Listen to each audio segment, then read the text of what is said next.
Hello guys, എല്ലാവർക്കും let's the വേൾഡിന്റെ പുതിയൊരു വീഡിയോയിലേക്ക് സ്വാഗതം. ഭാഗ്യം കൊണ്ടുവരുന്ന വിത്തുകൾ എന്നാണ് പൊതുവെ മഞ്ചാടികളെ അറിയപ്പെടുന്നത്.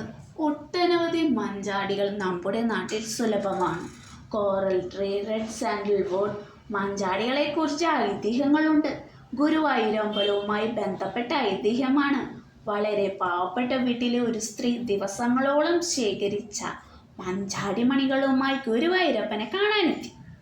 അവിടുത്തെ നാടുവാഴി ആനയെ നടക്കിരുത്തുന്ന ദിവസമായിരുന്നു അന്ന്. അതുകൊണ്ട് നാടുവാഴിയുടെ ആളുകൾ അവരെ തടഞ്ഞു. അവരുടെ കയ്യിലുണ്ടായിരുന്ന മഞ്ചാടിമണികൾ നാലുപാട് ചിതറി വീണു. ഇത് കണ്ട് ആന ഇടയുകയും ആകെ പരിഭ്രാന്തി സൃഷ്ടിക്കുകയും ചെയ്തു. ഉടൻ അമ്പലത്തിൻ്റെ അകത്തു നിന്നും ഒരു അശരീരി ഉണ്ടായി.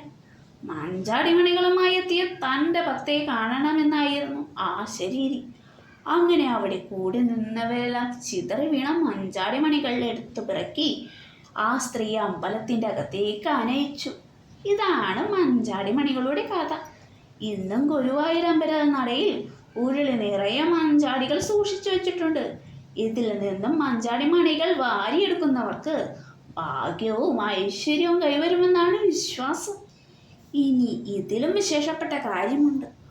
12 ആനകൾ, കുഞ്ഞു മാതൃകൾ അടങ്ങിയ മഞ്ചാടിക്കുരുക്കൾ വളരെ ഭാഗ്യമായിട്ടാണ് കണ്ടിരുന്നത്.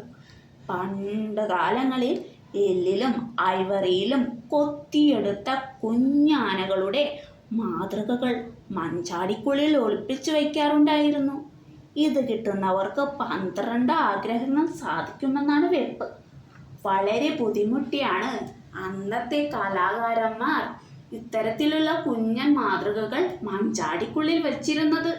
ഗുരുവായൂരിലെ 12 ഏകാദശിക്ക് സമമാണ് ഈ 12 ആനകൾ എന്നൊരു വിശ്വാസമുണ്ട്. 1000 വർഷങ്ങൾക്ക് മുമ്പ് സ്വർണ്ണപ്പണിക്കാർ അവരുടെ സ്വർണവും വെള്ളിയും അളക്കാൻ ഉപയോഗിച്ചത് മഞ്ചാടിമണികൾ കൊണ്ടാണ്. ഇതിനെല്ലാം ഉപരി പഴയകാല വിനോദമായ പല്ലാങ്കുഴിയിൽ മഞ്ചാടി കുരുക്കൾ ഉപയോഗിച്ചാണ് അന്ന് കളിച്ചിരുന്നത്.